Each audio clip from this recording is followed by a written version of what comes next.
Bienvenue dans ce conte magique où votre enfant devient le héros de l'histoire. Avant de commencer notre belle aventure, j'ai 2 messages pour vous. Le premier, toutes ces histoires sont disponibles sans pub, sans coupure et sans jingle sur notre application pour accompagner vos soirées en douceur. Le deuxième, pour prolonger la magie à la maison, vous pouvez découvrir notre boutique avec des articles doux, joyeux et pensés avec amour pour les petits moments du quotidien. Tous les liens sont sur notre blog familleetcoupleheureux.com ou dans la description. Et bien sûr, si ces histoires vous plaisent, vous pouvez vous abonner et laisser un pouce. Un abonnement et un pouce permettent à cette chaîne de continuer à grandir et à créer toujours plus de nouvelles histoires. Et maintenant, place à l'aventure. Bonjour, c'est Patricia. Je te propose aujourd'hui un conte magique. Ce que j'ai découvert sous ma tente va te surprendre pour rêver et grandir. Un titre rempli de mystères pour une belle aventure. Avant de commencer cette merveilleuse histoire, nous allons prendre un moment pour nous préparer. Allonge-toi confortablement. Peut-être que tu es déjà dans ton lit, ou blotti sous une couverture douce, ou même dans ton coin préféré, là où tu aimes fermer les yeux et laisser ton imagination grandir. Pose doucement ta tête sur l'oreiller. Ressens comme elle devient légère, comme un nuage. Puis laisse ta nuque se relâcher. Tes épaules aussi. Elles peuvent se poser tranquillement. Tes bras deviennent calmes comme des branches au bord d'un lac. Tes jambes s'allongent sans effort et tout ton corps peut maintenant se reposer. Respire lentement. Inspire profondément par le nez et souffle doucement par la bouche comme un soupir de forêt. Encore une fois, inspire profondément par le nez et souffle doucement par la bouche. Dans un instant, tu vas partir pour une aventure douce dans un endroit calme et lumineux, un endroit où tu seras le héros.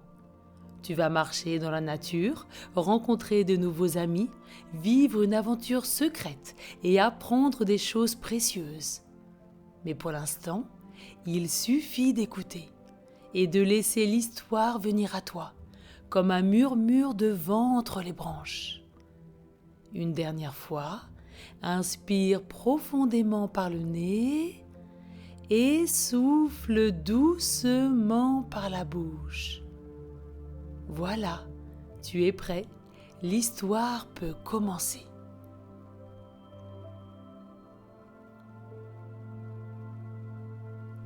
Cette année, tu es parti en vacances avec tes parents dans un petit camping tranquille, niché entre une forêt de pins maritimes et un lac calme et bleu comme le ciel du matin. L'endroit est simple, naturel, loin du bruit des voitures et des grandes villes. Le chemin qui mène aux emplacements est recouvert de petites aiguilles de pin qui craquent légèrement sous les pas. Et l'air sent la résine chaude, le bois sec et parfois même un peu de lavande sauvage. La journée commence tôt, quand le soleil commence à glisser entre les branches, dessinant des taches dorées sur la toile de ta tente. Tu ouvres les yeux en entendant le chant régulier des cigales qui s'accorde avec le bruissement du vent dans les branches hautes. Ta tente est juste à côté de celle de tes parents. Elle est verte foncé, toute douce au toucher, avec une fermeture éclair argentée qui fait toujours scrutch quand tu sors. Tu l'aimes bien cette tente. Elle sent un peu la toile humide du matin et un peu le savon citronné que ta maman utilise pour laver les mains après les tartines. Chaque matin, vous prenez le petit déjeuner à l'ombre d'un grand chêne, un arbre ancien, feuillu, qui garde l'entrée de votre petit coin.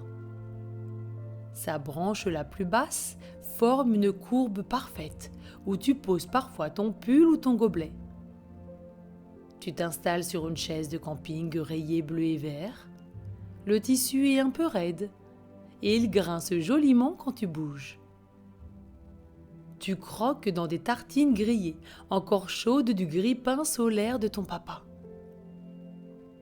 Parfois, le beurre fond un peu trop vite sous le soleil et tu dois te dépêcher de le tartiner. Les oiseaux, eux, ne perdent pas une miette. Un rouge-gorge courageux s'approche, même à moins d'1 mètre, en regardant d'un œil curieux ton morceau de pain. Ton papa a toujours une carte de randonnée ouverte sur ses genoux. Il trace des traits avec son doigt, comme s'il préparait une expédition secrète. Il porte un chapeau en toile, un peu froissé, et des lunettes qui glissent toujours un peu sur son nez quand il rigole.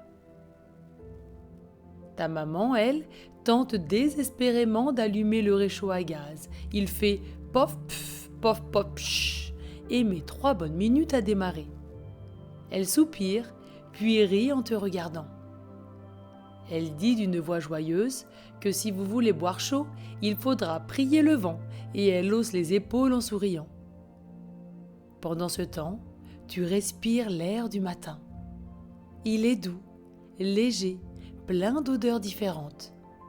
Le feu de bois que fait un campeur un peu plus loin, le parfum d'un gâteau au citron qui cuit dans une vieille caravane beige, et même la terre chaude qui monte du sol. Tu sens que c'est l'été, un vrai été. Celui qui te laisse les pieds nus, le short froissé, les joues un peu rouges et le cœur content. Les journées s'étirent comme un hamac. Il y a les ploufs joyeux dans le lac, les chasses au galet plat pour faire des ricochets, les promenades en forêt où tu regardes les insectes courir sur des troncs, les pauses glace à la vanille et les grandes respirations sur les sentiers. Et le soir, le soir, le ciel devient orange, puis rose, puis mauve. Les arbres se découpent en ombres douces. Tu entres dans ta tente, tu fermes, et tu t'allonges sur ton sac de couchage qui sent la lessive. Dehors, tout devient plus silencieux. Tu entends juste le ploc-ploc discret des gouttes de rosée qui tombent d'une branche sur ta tente. Et parfois, le crissement lointain d'un hérisson qui farfouille dans les feuilles mortes. Tes paupières deviennent lourdes. Tu sens ton corps qui se détend, comme une branche qui relâche doucement la tension du jour. Mais voilà. Le 2e matin, tu ouvres les yeux un peu plus tôt que d'habitude. Quelque chose te titille. Tu ne sais pas quoi, mais il y a une drôle de sensation dans ton ventre, comme quand on oublie quelque chose d'important.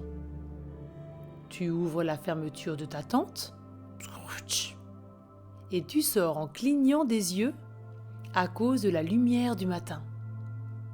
L'air sent bon, comme toujours. Un mélange de pain, d'herbes mouillées et de brioches grillées quelque part dans le camping. Mais quand tu regardes autour de toi, tu fronces les sourcils. Quelque chose cloche. Tu fais 2 pas en avant, tu regardes le sol, tu regardes la tente de tes parents, et là, tu le vois. Ta tente n'est plus à la même place. Elle s'est décalée, un peu, mais suffisamment pour que tu le remarques. Avant, elle formait une ligne parfaite avec celle de ton papa et de ta maman. Maintenant, elle regarde en biais, comme si elle voulait partir en promenade vers le marchand de glace du camping. Tu regardes les piquets, rien ne semble arraché. La toile est tendue, et pourtant, elle a bougé. Tu te dis que tu as peut-être rêvé. Peut-être que quelqu'un l'a déplacée en rigolant, ou qu'un vent bizarre a soufflé cette nuit. Mais le lendemain matin, c'est encore plus étrange. Cette fois, c'est la tente orange fluo de Fifi, un monsieur rigolo avec une énorme moustache frisée, qui a mystérieusement glissé. Elle est carrément au milieu du sentier. Les campeurs sont obligés de faire un détour pour aller chercher leur pain. Fifi, lui, ne se démonte pas.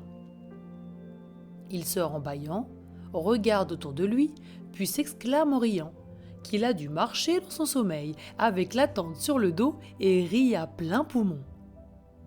Toi, cela ne te fait pas vraiment rire. Tu aimerais comprendre ce qui se passe. Tu regardes ces piquets, eux aussi sont pleins de terre fraîche. Et le 4e matin, là, tu n'as plus aucun doute. Ta tente est clairement plus loin. Elle a avancé comme un escargot, presque jusqu'au bord du chemin en gravier. Tu ne peux même plus ouvrir la fermeture sans mettre un pied dans les aiguilles de pin. Et cette fois, tu sens quelque chose, une odeur de terre retournée, de racines cassées, comme après un orage. Tu ne dis rien à tes parents, tu ranges calmement ton bol, tu souris, mais dans ta tête, une idée pousse, comme une graine dans la mousse. Tu vas mener l'enquête. Ce jour-là, pendant que tes parents cherchent un marché de producteurs, tu décides de faire un tour dans le camping. Tu rencontres Maël, un garçon un peu plus âgé que toi, qui porte des lunettes bleues en plastique et un short avec des dinosaures. Il a les cheveux en bataille, comme s'il avait dormi dans un buisson. Il est penché au sol, une loupe à la main. Tu lui demandes ce qu'il regarde. Il te répond qu'il enquête, il cherche ses piquets. Ils sont pleins de terre mouillée, c'est comme si quelqu'un creusait dessous. Vous discutez pour comprendre ce qui a bien pu se passer.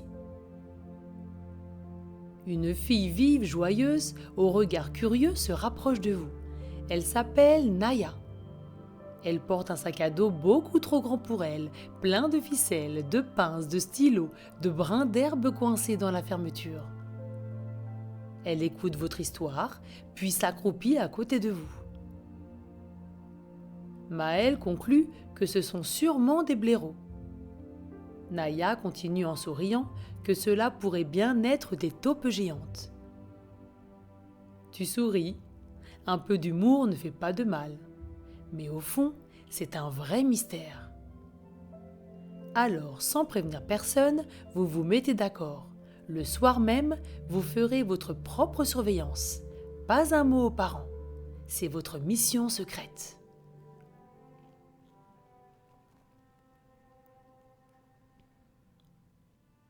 La nuit tombe doucement, le ciel devient violet, puis indigo. Les moustiques dansent au-dessus des flaques. Les lanternes des tentes s'allument une à une comme des lucioles rangées en ligne. Tu enfiles ton sweat le plus doux, celui avec une poche kangourou. Tu prends ta lampe torche et tu rejoins Maël et Naya derrière la tente de Fifi, bien cachée dans l'herbe sèche. Le sol est tiède, l'herbe te chatouille les pieds. Tu entends les grillons comme un orchestre de violons pressés. Plus loin, les chauves-souris couinent doucement, invisibles, mais bien là. Et tout au fond, tu entends un plouf discret. Peut-être une grenouille, peut-être un poisson. Personne ne le saura jamais. Tu sens ton cœur rempli d'excitation et d'aventure. Quelque chose approche. Tu ne sais pas quoi, mais tu es prêt. Soudain, un bruit sec de grattement tout proche. Tu te redresses un peu, tu tends l'oreille pour mieux entendre et comprendre d'où provient ce son. Les grillons semblent s'arrêter une seconde, puis le silence. Un silence si profond que tu entends ton souffle contre l'herbe. Scritch, scritch. Le bruit revient. Cette fois, sous la tente de Maël. Quelque chose bouge là-dessous, lentement, en douceur, mais avec force. Tu plisses les yeux, et là, tu le vois, une bosse dans la terre. Pas plus grosse qu'un ballon de foot. Elle se déplace comme une petite vague de terre qui avance toute seule. Elle ondule, remue, s'arrête, repart. Une seconde bosse apparaît un peu plus loin, puis une troisième. Naya t'appelle pour venir voir quelque chose. Sa voix est basse et rapide. Son souffle sent un peu la menthe. Elle est excitée et toi aussi. Vous vous faufilez entre les tentes, pieds nus sur l'herbe fraîche, en évitant les brindilles sèches. Chaque petit bruit semble énorme dans la nuit.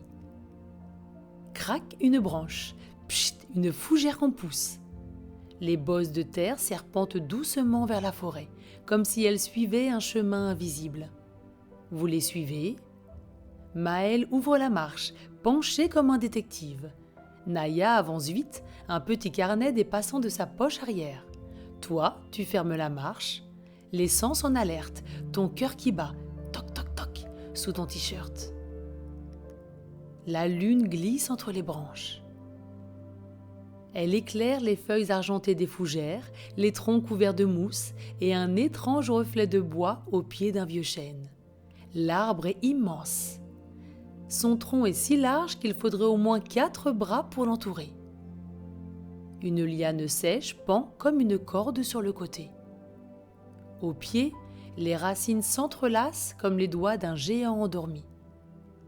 Et là, caché dans les fougères, entre 2 grosses racines noueuses, vous découvrez une petite trappe en bois. Elle est ronde, presque invisible, recouverte de mousse verte et de brindilles. On dirait une trappe de conte ancien. Il y a même un tout petit loquet rouillé sur le côté, à peine assez grand pour un doigt. Tu t'accroupis, souffles dessus et passes doucement ton doigt dans le loquet. Tu regardes tes 2 nouveaux amis, puis tires doucement. Crouic. La trappe s'ouvre en grinçant et laisse échapper une bouffée d'air humide et frais. L'intérieur sent la terre noire, la racine cassée et quelque chose de plus discret, comme une odeur de champignons ou de noisettes écrasées. Tu te penches. En dessous, tu découvres un tunnel, un vrai tunnel. Pas très large, mais assez pour qu'un enfant puisse y ramper à 4 pattes. Les parois sont tapissées de terre tassée, de petits cailloux brillants et de minuscules empreintes de pattes. Il y a même une corde fine accrochée sur le côté, comme une rampe faite de ficelles tressées. Vous vous regardez tous les 3, un long regard silencieux. Tu sens ton cœur battre doucement dans ta poitrine. Pas de peur, de curiosité, d'envie de savoir, d'aventure. Naya vous regarde les yeux brillants d'aventure et vous demande si vous êtes prêt. Tu hoches la tête sans parler. Tu sens un sourire venir doucement, sans que tu l'aies décidé. Tu t'agenouilles devant l'entrée du tunnel, très sombre, enveloppé de l'odeur de l'inconnu et de la découverte à venir. Tu prends une grande inspiration par le nez et tu souffles doucement par la bouche pour te remplir de courage. Tu t'engages doucement dans le passage, suivi de Maël puis de Naya. Le sol est un peu froid et sec. L'air devient plus frais. Tu entends le bruit léger de vos respirations et le frottement des vêtements contre les parois. Tu t'aventures plus loin sans savoir encore ce que tu vas découvrir, mais quelque chose te dit que ce n'est pas un tunnel ordinaire. Le tunnel est d'abord presque noir. Tu avances lentement, guidé par la lumière de la lampe de Maël. Puis, au bout de quelques mètres, le tunnel s'illumine doucement, comme par magie. De chaque côté, accrochés à de petites tiges en bois plantées dans les parois, tu aperçois des lampions miniatures. Mais ce ne sont pas des lampions comme ceux des fêtes. Ceux-ci sont fabriqués à partir de coquilles d'escargots vides, polies, colorées en jaune pâle, en vert tendre ou en bleu clair. À l'intérieur, des lucioles virevoltent doucement, piégées sans être blessées, comme si elles jouaient à éclairer le chemin. Tu lèves un peu la tête. Les parois de la galerie brillent par endroits, où la sève des racines s'écoule lentement. De minuscules champignons transparents poussent dans les creux. On dirait des perles de givre. Et puis, une autre odeur t'arrive au nez. Quelque chose de familier. Tu respires un peu plus fort. tu reconnais l'odeur de la menthe sauvage. Naya te confirme et te montre du doigt où elle se trouve. Elle t'indique un bouquet minuscule aux feuilles dentelées, planté dans une fente de terre à ta gauche. Tu tends la main, tu froisses doucement une feuille entre tes doigts. Un parfum vif se libère aussitôt, comme une gorgée d'eau fraîche. Après quelques minutes à ramper, tu sens que le sol devient plus dur, plus plat. Et soudain, sans prévenir, vous arrivez au bout du couloir. Tu t'arrêtes net. Devant toi s'ouvre une galerie immense, bien plus haute que le tunnel, presque assez pour y tenir debout. Tu écarquilles les yeux. La lumière est tamisée, mais tu distingues une vraie fourmilière souterraine, sauf qu'ici, ce sont des taupes. Des dizaines, peut-être des centaines. Elles vont et viennent, trottinent sur de petites passerelles en bois, glissent sur des toboggans de toile huilée, ou consultent des plans déroulés sur des pupitres taillés dans des racines. Elles sont toutes trapues et marron foncé, avec de grandes pattes griffues et des petits museaux roses frémissants. Certaines portent des lunettes de chantier, d'autres des gilets orange fluo. Quelques-unes sont assises devant des tableaux remplis de chiffres. Tu entends un bip-bip régulier. Ce sont leurs talkie-walkie miniatures, accrochés à leur épaule par un fil. Une taupe grise s'approche de vous. Elle est un peu plus grande et a une casquette rose fluo vissée de travers sur la tête et une montre autour de la patte. Elle s'arrête devant vous et te regarde droit dans les yeux, avec un air joyeux. Elle te dit d'une voix remplie de joie qu'elle vous attendait. Vous êtes les seuls à avoir suivi les tunnels jusqu'ici. Bravo! Elle fait demi-tour, vous fait signe de la suivre et commence à trottiner dans la galerie principale. Vous trottez derrière elle, un peu ébloui. Elle vous explique qu'elles ont un souci, car leur autoroute souterraine estivale passe juste sous vos tentes. Et ça, c'est un vrai casse-taupe. Naya la reprend en disant que c'est plutôt un casse-tête. Et la taupe reprend, non, ici, on dit bien un casse-taupe. Vous vous regardez et riez ensemble. La taupe continue en vous montrant leurs boussoles à truffes, qui sont très sensibles aux vibrations et aux objets lourds posés au-dessus de leur toit. Les piquets de tente, c'est une vraie catastrophe. Ça fait des bosses, ça coupe les lignes, ça perturbe les signaux des vers de terre. Tu ouvres de grands yeux, tu n'es pas sûr de tout comprendre. Des boussoles à truffes, des signaux de vers de terre, c'est très technique. La taupe se retourne et t'explique avec douceur. Elles utilisent leur galerie pour relier les endroits frais et ombragés de la forêt. Car en été, la terre devient dure et sèche en surface. Alors elles voyagent plus profondément. Mais avec les piquets de tente plantés pile au-dessus, elles sont obligées de dévier leur chemin. Alors, la nuit, elles les poussent un tout petit peu. Pas grand-chose, juste pour qu'ils ne les gênent plus. Tu restes bouche bée. Donc, toutes ces nuits où ta tante bougeait, ce n'était pas le vent, ni un rêve. C'étaient des taupes ingénieurs, en train de réorganiser leur trajet sans faire de bruit. Tu regardes Maël, il te regarde, puis vous regardez Naya, et tous les trois vous éclatez de rire. Avant que vous repartiez, la taupe veut vous montrer quelque chose de spécial. Vous suivez la taupe à travers un petit tunnel jusqu'à une porte ronde faite d'écorce tressée et de ficelles végétales. La taupe la pousse doucement. Tu entres et tu restes sans voix.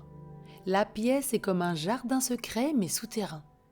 Les parois sont recouvertes de tablettes de pierre, de pots d'argile remplis de terre, de ficelles tendues avec des feuilles suspendues à sécher et de coquilles d'œufs remplies de graines. Il y fait doux, comme dans une serre. Des lucarnes de mica laissent passer la lumière des lucioles, teintées de rose et de vert. Et surtout, il y a cette odeur délicieuse, un mélange de mousse mouillée, de feuilles froissées et de fleurs fanées. La taupe s'approche d'un petit bac en bois garni de sable blanc et de cailloux plats. Elle te montre une plante fine, aux feuilles très découpées, presque comme des plumes vert pâle. C'est l'Achillée millefeuille. Elle pousse en plein soleil, souvent au bord des chemins. Ses fleurs sont toutes petites, blanches, avec un cœur jaune.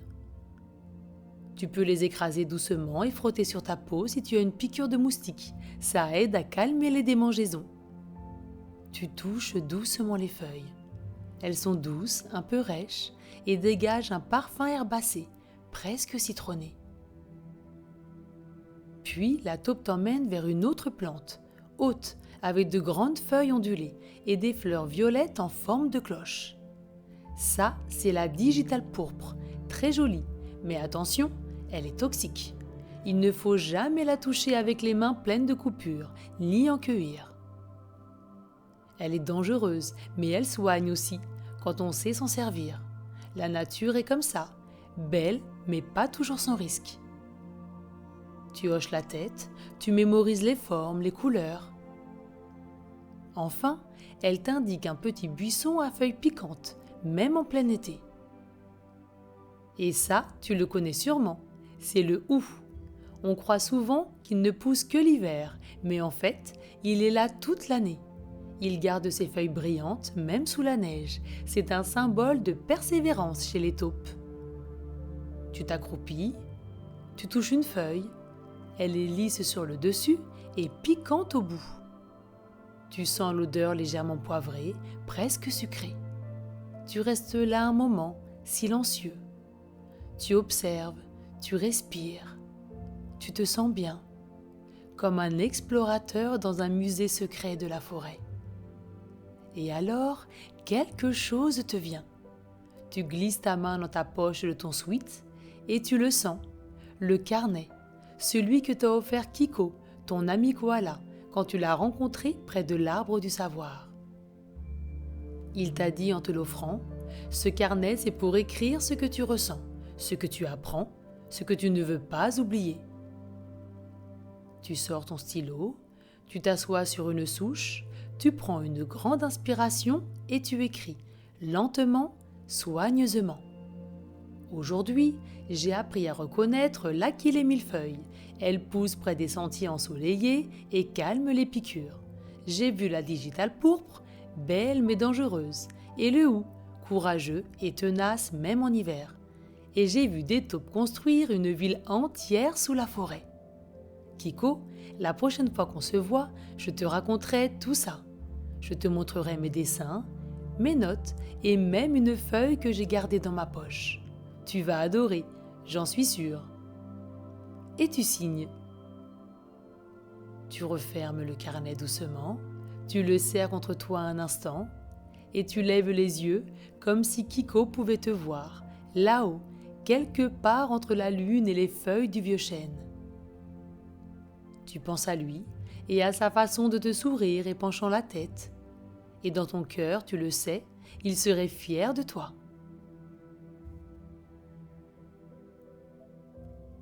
Le lendemain matin, tu sors de ta tente au moment où le soleil passe au-dessus des grands pins. Tu t'étires longuement, respirant l'air frais qui sent l'herbe encore mouillée. Et là, tu le remarques tout de suite. Ta tente n'a pas bougé. Elle est exactement à sa place. Droite, alignée, comme si elle avait dormi sur place, elle aussi, toute sage. Un peu plus loin, tu entends Maël éclater de rire en sortant de sa tente, les cheveux encore tout emmêlés. Il crie quelque chose à Naya qui arrive en courant, un pain au chocolat à la main qu'elle te tend comme un trésor. Tu mords dans le pain au chocolat encore tiède, le chocolat fond doucement contre ta langue. Et tu regardes autour de toi, tout est calme. Les tentes sont immobiles, plus de bosses de terre, plus de glissements nocturnes. Tu sais ce que cela veut dire. Les taupes ont changé leur tracé. Elles ont choisi un autre chemin, loin des tentes, pour ne plus déranger personne. Et tu souris. Pas parce que c'est fini, mais parce que tu sais ce que tu as vécu. Tu sais que peu de gens croiront ton histoire.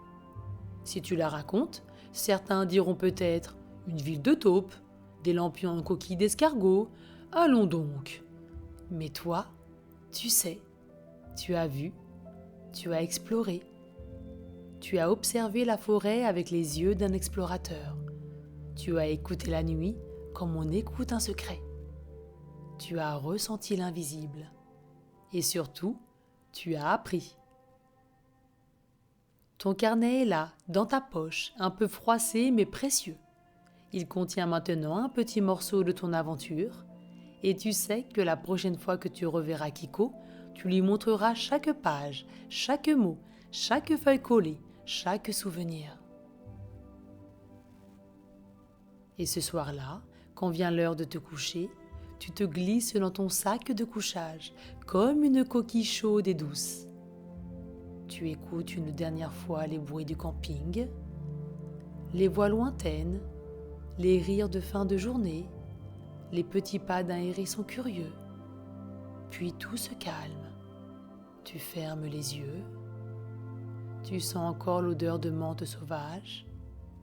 Tu revois les lucioles tournoyer dans les coquilles. Tu entends le grattement doux de la taupe à foulard vert et la voix joyeuse de celle à la casquette rose. Ton corps se détend. Tes jambes deviennent légères, comme des branches bercées par le vent. Tes bras se posent doucement, comme des feuilles qui tombent sur l'eau. Ton souffle devient lent, tranquille, comme un ruisseau dans la forêt. Et dans ta tête, ton aventure continue. Peut-être dans un autre tunnel, peut-être dans une clairière inconnue. Tu es bien. Tu es libre, tu es prêt à rêver. Belle nuit, cœur audacieux. Que tes rêves soient aussi doux qu'une feuille de houx, aussi frais qu'un matin sous les pins, et aussi secrets qu'un tunnel creusé par des taupes. Fais de beaux rêves. À bientôt.